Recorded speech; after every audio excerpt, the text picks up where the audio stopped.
According to the New York Times headline, U.S. officials expect bird flu to return in the fall.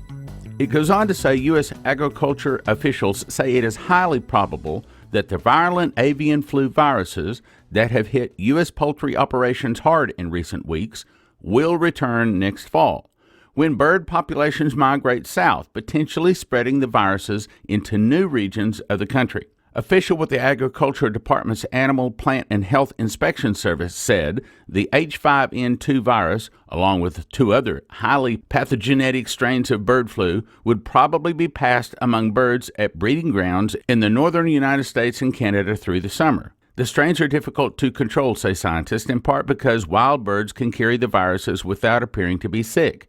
The statement marks a shift in tone in the agency's assessment of the likelihood of a renewed outbreak tied to fall migration. More than 15 million commercial birds nationwide have died or are expected to be killed in the current outbreak, and exports of U.S. poultry and eggs have slowed sharply.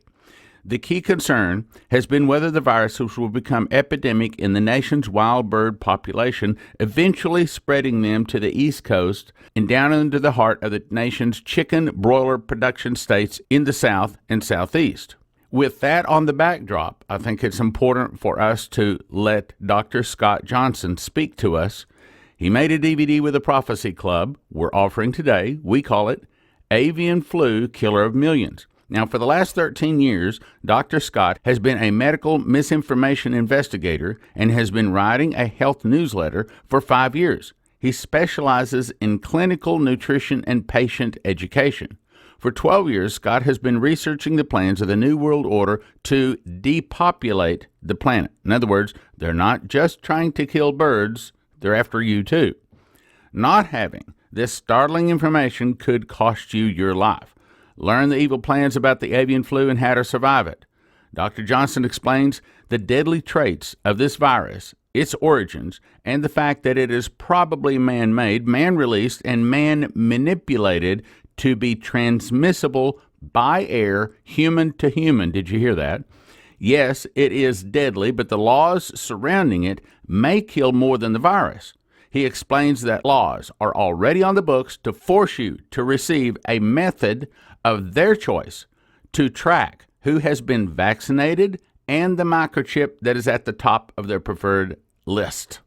You could be forced to leave your home, city, job, all possessions, and move to a place of their choosing, such as a barbed wire concentration camp. The virus is bad, but what could be done in the name of the law to get rid of the virus may be worse. Now, in this DVD that we're offering, the topics are proof the Illuminati telegraphs their punches prior to cataclysmic events. While avian flu is the perfect vehicle for world depopulation, what the globalist elites are planning for Americans. Why the avian flu could be a repeat of the Spanish flu of 1918 that killed millions. Vaccinations, injectable microchips, and the avian flu. And finally, Project BioShield. Kill rates, food shortages, forced vaccinations and evacuations, and quarantines leading to concentration camps. Now let's go listen to the audio of the DVD. And you can get this DVD, normally valued at $30, available today for a gift of just $20, and we're going to offer you free shipping too. It's called Avian Flu, Killer of Millions. You get it by calling 785-266-1112. I know you've already got that in your cell phone, 785-266-1112. Avian Flu, Killer of Millions. Now let's go listen to Dr. Scott Johnson. Now Proverbs 18:15 says, "The heart of the prudent getteth knowledge, and the ear of the wise seeketh knowledge." But in Daniel 12:5 it also says that in the end times knowledge will increase and that many will run to and fro. But we have to be able to separate truth from fiction in regard to the knowledge that we're seeking. So this is what we're going to attempt to do tonight in looking at this topic. Now the Georgia Guidestones are interesting. On one of the highest hilltops in Elbert County, Georgia, stands a huge granite monument engraved in 8 different languages on 4 giant stones, guides, or commandments. Here's a picture of the Guidestones. Though relatively unknown to most people, these Guidestones are an important link to the occult hierarchy which seek to dominate the world in which we live.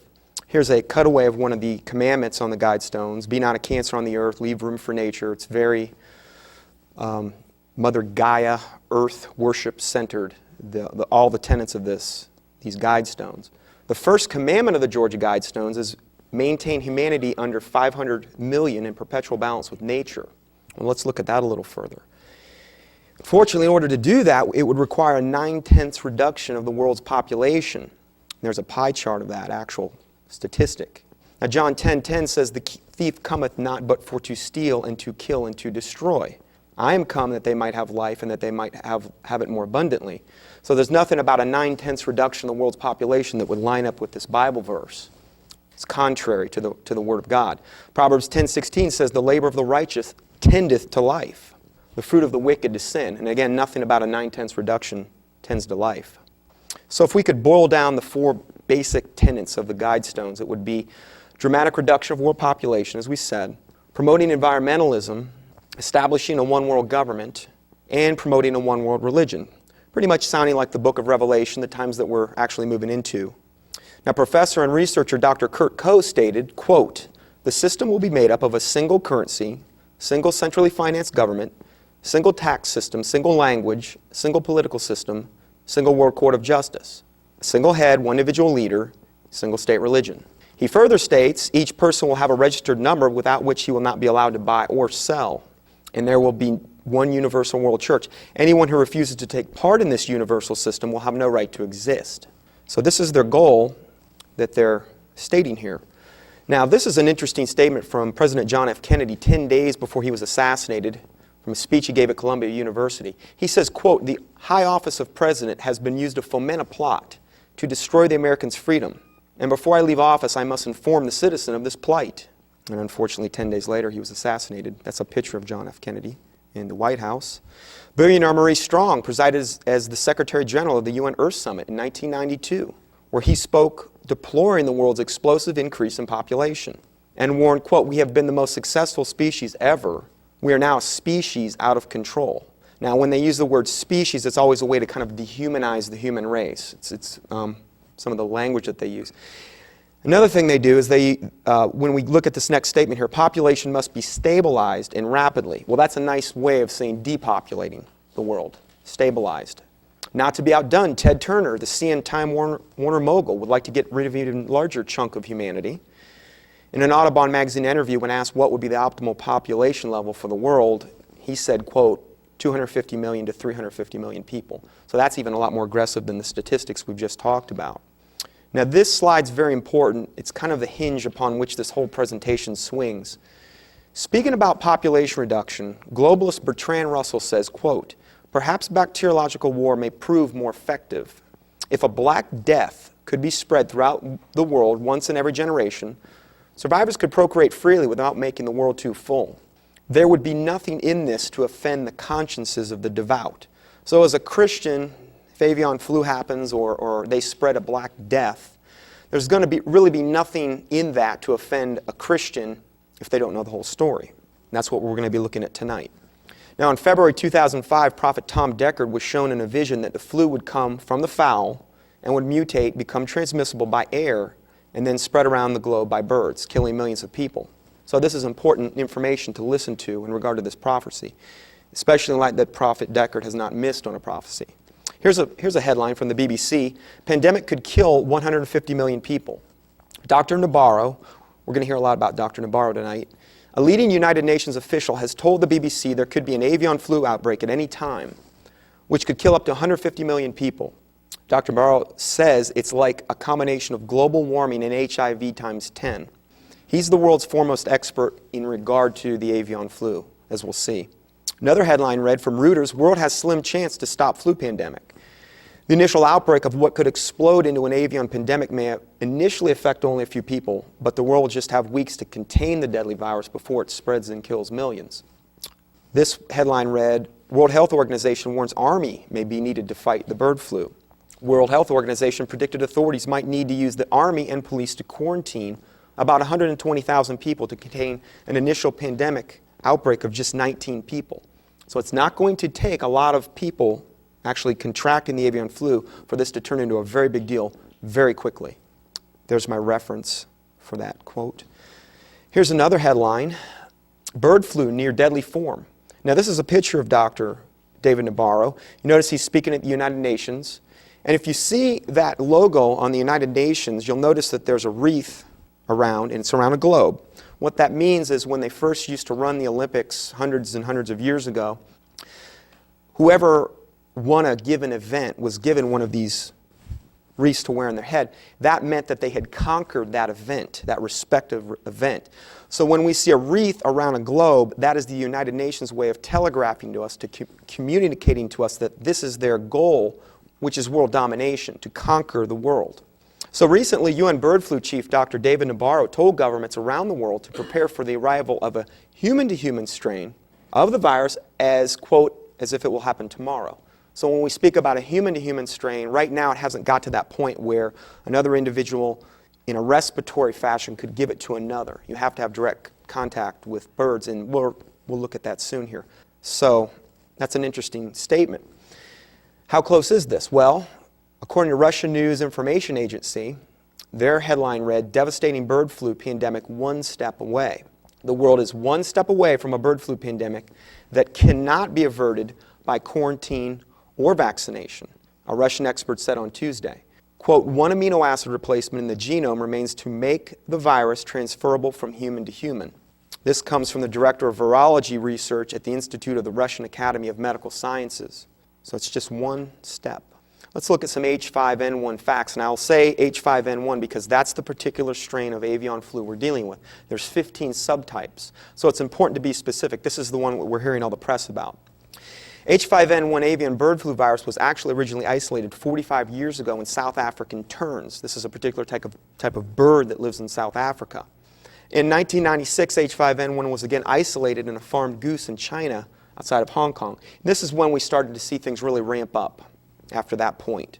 Humans can become infected by direct contact with birds. This picture would show that pretty clear. Infected equipment, raw poultry products.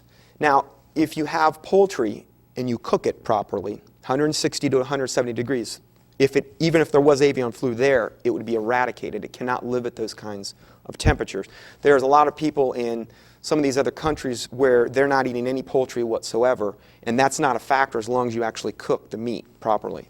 Bird droppings, contaminated soil, or some other ways you can contract it currently. Now, the avian virus lives up to 3 weeks at cooler temperatures, so it does much better at cooler temperatures.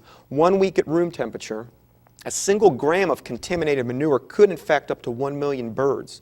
So it's pretty virulent stuff if 1 gram, which is a very small weight of measure, could infect 1 million birds. The main North American risk we're facing in America primarily is the migration pattern through Alaska, which is taking place right now as we speak. Birds are coming through. 6 million birds, 42 different species right now are coming through Alaska.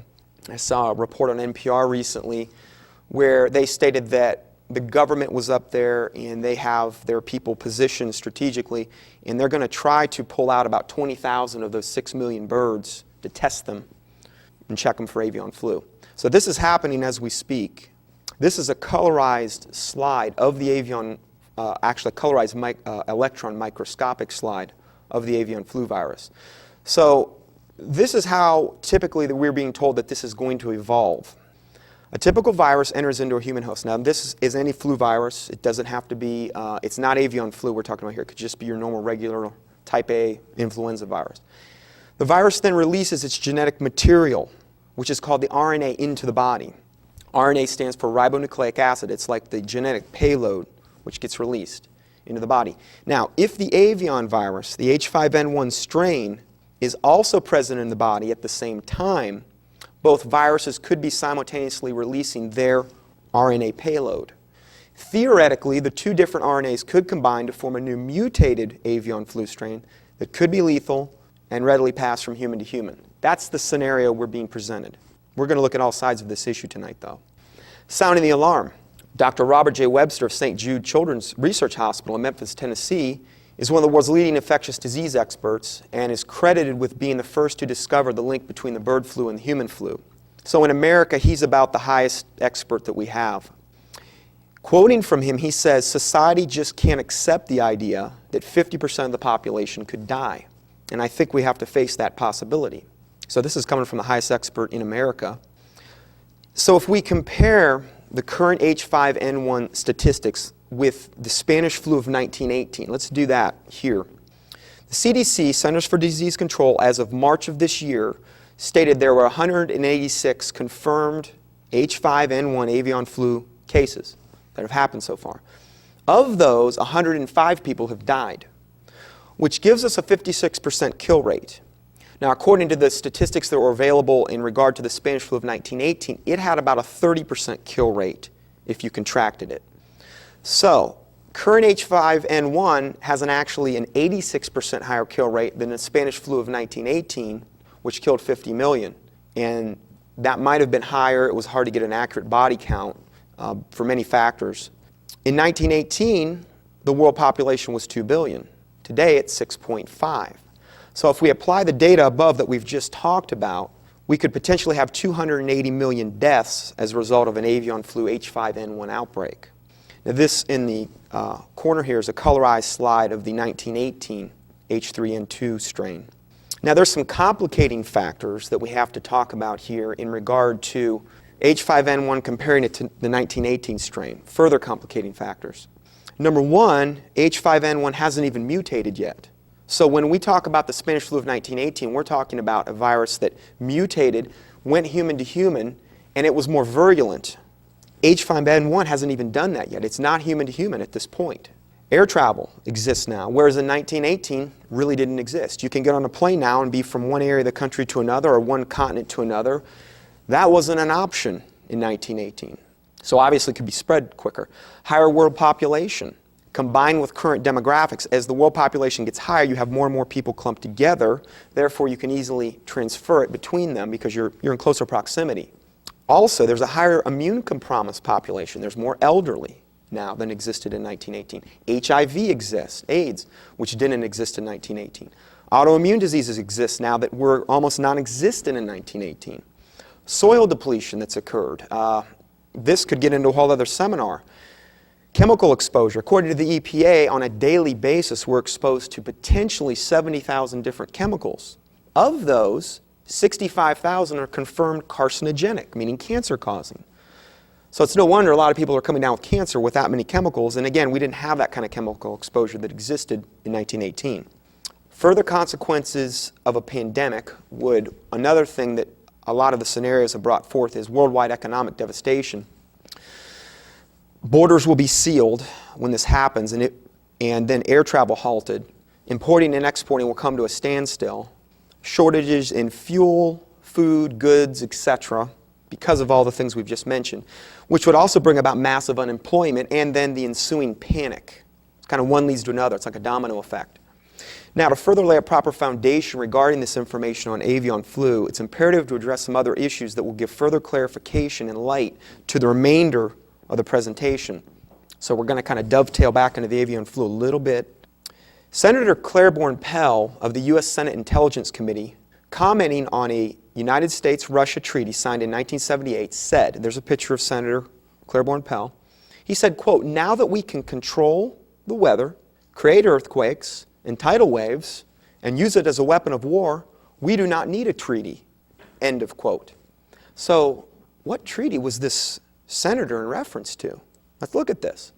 It was called, quote, "The Convention on the Prohibition of Military or any other hostile use of environmental modification techniques." This government treaty, you can go up online. There's the website. It's a governmental website, the U.S. Department of State. It's posted. You can go up and look at it. The treaty was signed in Geneva, Switzerland on May 18, 1977, and entered into force on October 5, 1978. Quoting from the first and second paragraphs of this treaty, we read, quote, "Use of environmental modification techniques for hostile purposes does not play a major role in military planning at present time." Now, this was in 1977, okay, almost 30 years ago. And they're basically stating this like it's just a foregone conclusion. Environmental modification techniques. Now, here's a picture of what we would call a HARP field, which is one of the various ways that can be used to control weather. Going on, it says such techniques might be developed in the future, meaning environmental modification techniques, however, and would pose a threat of serious damage unless action was taken to prohibit their use. So they're acknowledging here how bad this could be if used for the wrong purposes. In July 1972, the U.S. government renounced the use of climate modification techniques for hostile purposes, both the U.S. Senate and the House of Representatives held hearings, beginning in 1972, and the Senate adopted a resolution in 1973 calling for an international agreement prohibiting the use of any environmental or geophysical modification activity as a weapon of war. So again, they're being very open about this. Now, the word geophysical that was just mentioned is defined as, quote, the physical processes and phenomena occurring especially in the earth. This would include processes like earthquakes, volcanoes, tidal waves, which is what the senator had mentioned. So again, the government's possessed this technology for a long time and have actually made treaties, which is proof positive that this has existed for a long time. Now, Bill Schneblin did a very good presentation on this, Russia's secret weapon to defeat USA, and that's another thing you might want to reference if you want to explore this further. Here is another governmental website from the Navy. That picture came off the website. These are some pictures of this equipment that we're going to mention here. China Lake was, this is from China Lake Weapons Digest. Quote, China Lake was for many years a world leader in weather modification for drought relief.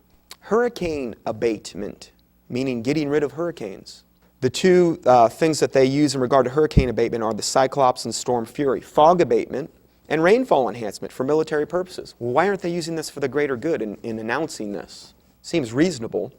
There was a Wall Street Journal article that ran 6 or 7 years ago that talked about the company, a Russian company that was hired by Malaysia in order to create actual hurricanes off their coast in order to pull smog off the coast. There's been many stories that have run about this, so it's just that a lot of this isn't mainstream, everyday news, 6 o'clock news. But there's the governmental website you can check out for yourself. So here it's appropriate to quote ex-Defense Secretary William Cohen, who on April 28, 1997 said, quote, others are engaging even in an echo type of terrorism, whereby they can alter the climate, set off earthquakes, volcanoes remotely through the use of electromagnetic waves. So again, it's kind of not really trying to hide it. They're stating this openly. Now, he said this, quote, at the Conference on Terrorism, Weapons of Mass Destruction, and U.S. Strategy, University of Georgia, Athens. For another really good link to explore that further, there's a link for you on weather modification evidence.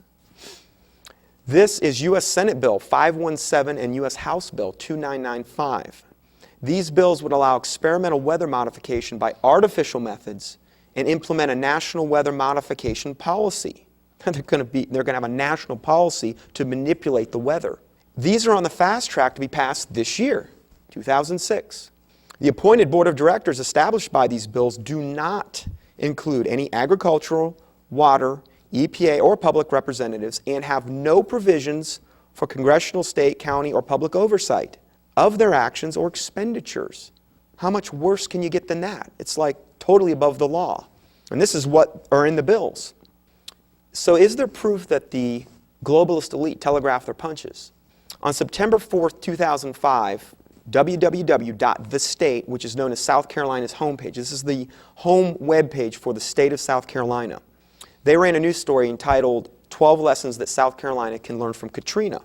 Now, quoting from this article, let's read, quote, in 2001, the Federal Emergency Management Agency, FEMA, ranked the most likely and deadly disasters that could befall the United States. The top 3 were a terrorist attack on New York, an earthquake in San Francisco, and a hurricane in New Orleans. The list was announced at the conference on September 10th. The very next day was 9/11. So, on September 10th, 2001, FEMA accurately predicted the 3 most likely and deadly disasters that could befall the United States.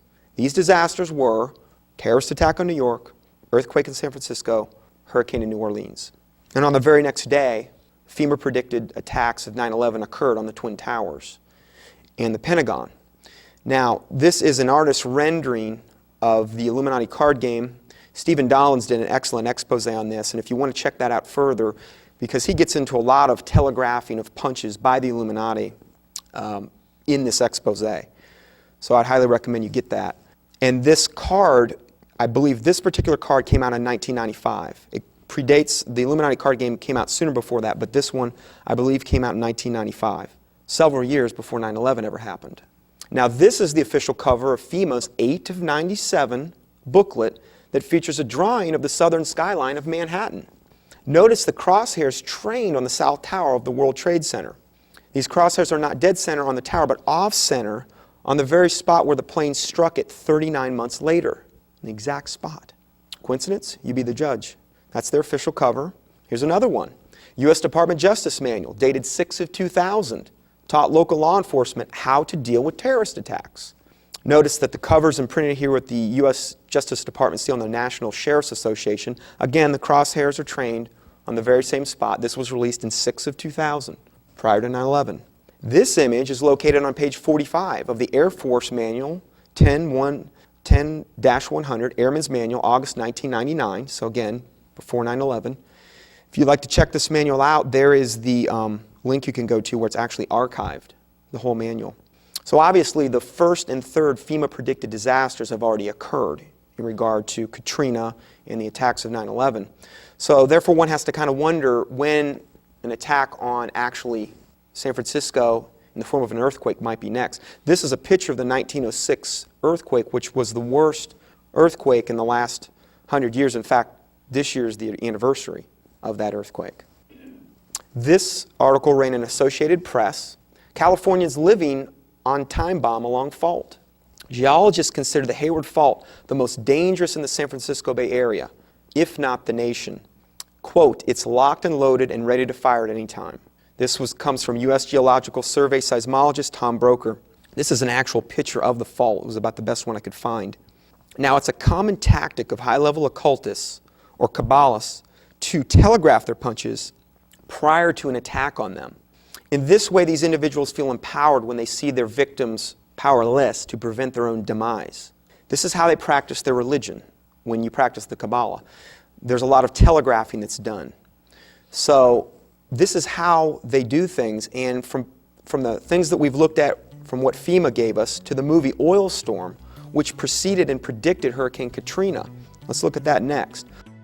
I'm going to interrupt the broadcast right there, but I do encourage you to call 785-266-1112. Just make a donation to help us with radio. Or if you'd like to have Avian Flu Killer of Millions, that is available today for a gift of $20, and you get free shipping if you call today. 785-266-1112. That particular offer is not available on the internet. You gotta call 785-266-1112. Avian Flu Killer of Millions, normally $30, today available for a gift of just $20, and you get free shipping. 785-266-1112. Thank you for listening. Thank you for your prayers, and thank you for your regular monthly support. God bless. Now from the Prophecy Club, some exciting opportunities for you. Yes, you can still get the 2 DVDs by Michael Snyder, Prepare for the Economic Collapse, World War III, and The Regathering of the 10 Lost Tribes of Israel, for a gift of $50. However, the best deal is get the April gift offer, which includes the last 4 speakers having 6 DVDs, a value of $180 for a gift of just $90. In addition to Michael Snyder's 2 DVDs, you get Standing for the Lord, which tells the amazing story of how God got Christine Weick past 2 key entry doors and 2 checkpoints to proclaim Jesus is Lord during Muslims worshiping Allah in a Christian church. Then in Prophecies and the Bible Codes, Jonathan Wright is the only Christian that is researching Bible prophecy in the Bible Codes. He's found amazing information presented in over 100 charts in this triple DVD set. So that would be 6 DVDs over the last 4 speakers at the Prophecy Club in the April gift offer, valued at $180 for a gift of just $90. Call 785-266-1112 and ask for the April gift offer, or go to prophecyclub.com. That's the April gift offer, 4 speakers, 6 DVDs, valued at $180 for a gift of just $90. 785-266-1112 or prophecyclub.com. Order today.